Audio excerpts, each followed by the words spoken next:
Good morning students. आज एक बार फिर अपन एक इस छोटे से वीडियो के माध्यम से विधि द्वितीय वर्ष के लिए एडमिनिस्ट्रेटिव लॉ के टॉपिक को आगे बढ़ाते हुए आज हम इसके चैप्टर 2 के सेक्शन 8 की चर्चा करेंगे। जैसा कि पिछले वीडियोज में मैंने आपको बताया था कि इनकी पदावधि और सेवा शर्तें जो है वो क्या रहेंगी, और सेवा शर्तों के बाद में अपने को जिस चीज़ को डिस्कस करना था उसमें मैंने आपको इंट्रोडक्शन में बताया था कि लोकपाल के अध्यक्ष और सदस्यों द्वारा पद ग्रहण करने के बाद में या उनके अपने पद से हटने के बाद में कुछ मामलों में कुछ प्रतिबंध या निर्बंधन है। तो आज हम इन रेस्ट्रिक्शंस या प्रतिबंधों की या निर्बंधनों की चर्चा इसमें करेंगे। तो देखिए, भाग 2 के अध्याय 2 में धारा 8 का जो उल्लेख है लोकपाल एवं लोकायुक्त अधिनियम 2013 में, इसमें अपन अध्यक्ष व सदस्यों का पद पर न रहने के बाद नियोजन संबंधी जो निर्बंधन या जो प्रतिबंध लगाए जाते हैं उनकी चर्चा अब अपन इसमें करेंगे। तो हम इसमें जिस प्रश्न को लेकर चलेंगे वो प्रश्न आप लोगों के सामने है स्क्रीन के ऊपर। देखिए कि लोकपाल के अध्यक्ष और सदस्यों द्वारा पद ग्रहण करने के बाद उन पर नियोजन संबंधी प्रतिषेधों का उल्लेख कीजिए। तो यहाँ देखिए, इसमें पहली बात मैं आपको बता चुका हूँ कि अधिनियम की धारा 8(1) में लोकपाल के अध्यक्ष और प्रत्येक सदस्य पर अपने पद पर न रहने के बाद अन्य नियोजनों पर जो प्रतिबंध या निर्बंधन है वो निम्न है, जिनका सेक्शन 8 में उल्लेख किया गया है। पहला जो प्रतिबंध है इस अधिनियम में वो ये है कि लोकपाल का जो अध्यक्ष है, लोकपाल का अध्यक्ष हो या सदस्य, अगर एक बार अपॉइंट हो गए हैं तो दोबारा वो नियुक्ति के पात्र नहीं रहेंगे। कहने का मतलब इस अधिनियम में पहला स्पष्ट उल्लेख इन पर लगे प्रतिषेधों के संबंध में जो है वो ये है कि सेवानिवृत्ति के पश्चात या एक बार अपॉइंटमेंट के बाद लोकपाल का अध्यक्ष या उसके सदस्य जो है पुनर्नियुक्ति के लिए पूर्णतया अपात्र होंगे। दूसरा इसमें जो प्रतिषेध है वो आपके सामने है। देखिए, आप इनकी स्क्रीनशॉट लेते जाइए ताकि आपको नोट्स लिखने की आवश्यकता नहीं हो। दूसरा जो प्रतिबंध है वो ये है कि किसी राजनयिक कर्तव्य पर किसी संघराज्य क्षेत्र में प्रशासक के रूप में नियुक्ति और ऐसे अन्य कर्तव्य भार या नियुक्ति के लिए जो राष्ट्रपति द्वारा अपने हस्ताक्षर और मुद्रा सहित अधिपत्र द्वारा किए जाने के लिए विधि द्वारा अपेक्षित है, अपात्र है। देखो, उन सभी मामलों में लोकपाल का अध्यक्ष और उसके सदस्य जो हैं वो अपने पद से सेवानिवृत्त होने के बाद में पूर्णतः अपात्र होंगे। कौन से? जिनमें पहली कंडीशन दी हुई है कि वो किसी डिप्लोमेटिक ड्यूटी को धारण करने वाला पद हो। कहने का मतलब किसी भी कूटनीतिक या राजनयिक या एम्बेसडर की जो लायबिलिटी बनती हैं उनसे संबंधित किसी कर्तव्य को ग्रहण नहीं करेंगे या ऐसे पद को ग्रहण नहीं करेंगे। दूसरा, इसमें किसी संघराज्य क्षेत्र के प्रशासक के रूप में नियुक्ति, तो किसी भी, जैसे अपने राज्यों में गवर्नर्स होते हैं वैसे यूनियन टेरिटरीज में एडमिनिस्ट्रेटर अपॉइंट किए जाते हैं, तो ऐसे एडमिनिस्ट्रेटर की पोस्ट के ऊपर जो है लोकपाल के अध्यक्ष और उसके सदस्यों को अपॉइंटमेंट नहीं मिलेगा।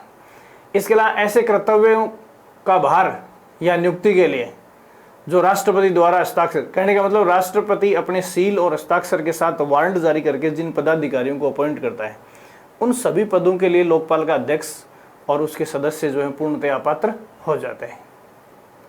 ये दूसरा प्रतिषेध इसके ऊपर अपन डिस्कस करते हैं। तीसरी बात इसमें जो है, भारत सरकार या किसी राज्य सरकार के अधीन लाभ के किसी अन्य पद पर आगे और नियोजन का अपात्र होगा। देखिए, इसमें दूसरे में साफ दिया हुआ कि भारत सरकार या किसी राज्य सरकार के अधीन लाभ के किसी अन्य पद पर आगे और नियोजन के लिए अपात्र होगा। तो कहने का मतलब यह है कि लोकपाल का अध्यक्ष और उसके सदस्य जो हैं वो अपने पद से एक बार मुक्त किए जाने के बाद में पुनः उस पद पर नियुक्ति की अपात्र तो है ही, साथ में वो भारत सरकार या किसी राज्य सरकार के अधीन किसी अन्य लाभ के पद को धारण करने के लिए भी अयोग्य हो जाएंगे। चौथी बात जो इसमें प्रतिषेध में अपन अध्ययन करते हैं कि पद त्याग करने की तारीख से 5 वर्ष की अवधि के भीतर राष्ट्रपति या उपराष्ट्रपति या संसद के सदस्य के किसी सदन या राज्य विधानमंडल के किसी सदन या नगरपालिका या पंचायत के सदस्य का कोई निर्वाचन लड़ने के लिए अपात्र होगा। यहाँ देखिए समझने वाली बात जो है वो लोकपाल का अध्यक्ष और उसके सदस्य जो हैं जिस स्थिति से या जिस स्थिति को या तो लोकपाल के अध्यक्ष या सदस्य के पद से सेवानिवृत्त होंगे या त्यागपत्र के माध्यम से या अन्य किसी तरीके से हटेंगे, उस स्थिति से लेकर 5 साल तक किसी भी लोकतांत्रिक सरकार के सदस्य नहीं बन सकेंगे। और ये प्रतिबंध किसी सरकार विशेष के संबंध में नहीं है, ग्राम पंचायत से लेकर पार्लियामेंट तक। कहने का मतलब ग्राम पंचायत, पंचायत समिति, जिला परिषद, नगर पालिका, नगर परिषद, नगर निगम या राज्य सरकार या केंद्र सरकार। तो राज्य सरकार और केंद्र सरकार के दोनों सदन आ जाएंगे। अगर राज्यों की स्थिति की बात करें तो विधानसभा और विधान परिषद, और केंद्र की बात करें तो लोकसभा और राज्यसभा। इन सभी असेंबलीज के इलेक्शन के लिए उन्हें पदत्याग की तिथि से 5 वर्ष तक अपात्र माना जाएगा। ये चीज़ आपको इसमें ध्यान में रखनी है। इसके बाद में देखिए यहाँ सेक्शन 8 का जो दूसरा खंड है या उपधारा 2 है, ये इसकी एक एक्सेप्शनल कंडीशन की बात करती है। वो क्या है? लेकिन अधिनियम की धारा 8(2) के अनुसार उपधारा 1 में किसी बात के होते हुए भी कोई सदस्य अध्यक्ष के रूप में नियुक्त किए जाने के लिए पात्र होगा यदि सदस्य और अध्यक्ष के रूप में उसकी कुल पदावधि 5 वर्ष से अधिक नहीं हुई है। देखो, कहने का मतलब है कि लोकपाल नामक संस्था में कोई भी अध्यक्ष या सदस्य जिस व्यक्ति को अपॉइंट किया जाएगा वो किसी भी स्वरूप में अधिकतम 5 वर्ष के लिए अपनी सेवाएं दे सकता है। और यदि वो सदस्य और अध्यक्ष दोनों के रूप में सेवाएं दे चुका है या इनमें से किसी एक के रूप में सेवाएं दे चुका है और उसकी सेवा की कुल अवधि जो है वो 5 वर्ष से अधिक नहीं हुई है, तो ऐसे सदस्य को लोकपाल का अध्यक्ष नियुक्त किया जा सकेगा या लोकपाल का सदस्य नियुक्त किया जा सकेगा। इस सेक्शन के नीचे या इस अधिनियम के इस सेक्शन के नीचे एक एक्सप्लेनेशन भी दिया हुआ है। और वो एक्सप्लेनेशन क्या है? एक्सप्लेनेशन ये है कि इस धारा के प्रयोजनों के लिए स्पष्ट किया जाता है कि जहां सदस्य को अध्यक्ष के रूप में नियुक्त किया जाता है वहां उसकी पदावधि सदस्य और अध्यक्ष के रूप में कुल मिलाकर 5 वर्ष से अधिक नहीं होनी चाहिए। कहने का मतलब किसी भी रूप में सेवाएं दे लोकपाल का सदस्य या अध्यक्ष या सदस्य और अध्यक्ष के रूप में उस व्यक्ति का जो कार्यकाल है वो कुल मिलाकर 5 वर्ष से अधिक का नहीं होना चाहिए। तो देखिए, अब एक बार इसमें ब्रीफली अपन वापस नज़र दौड़ाते हैं इस वीडियो में। देखिए, मैंने आपको इसमें जो बताया था कि उनके ऊपर प्रतिषेध क्या है। तो पहला मैंने आपको बताया था कि लोकपाल संस्था में अध्यक्ष या सदस्य कोई भी व्यक्ति पुनर्नियुक्ति का पात्र नहीं होगा। दूसरा, जो व्यक्ति लोकपाल का सदस्य अध्यक्ष रह चुका है वो किसी भी राजनयिक कर्तव्य को, संघराज्य क्षेत्र के एडमिनिस्ट्रेटर की पोस्ट को या कोई ऐसे ही पद या कर्तव्य को धारण नहीं करेगा जिसे ग्रहण करने से पहले राष्ट्रपति को अपनी मुद्रा और हस्ताक्षर के साथ वारंट पर अपॉइंटमेंट देना अपेक्षित हो। इस प्रकार की सभी पोस्टों के लिए लोकपाल के अध्यक्ष और उसके सदस्यों को पूर्णतः अपात्र माना गया है।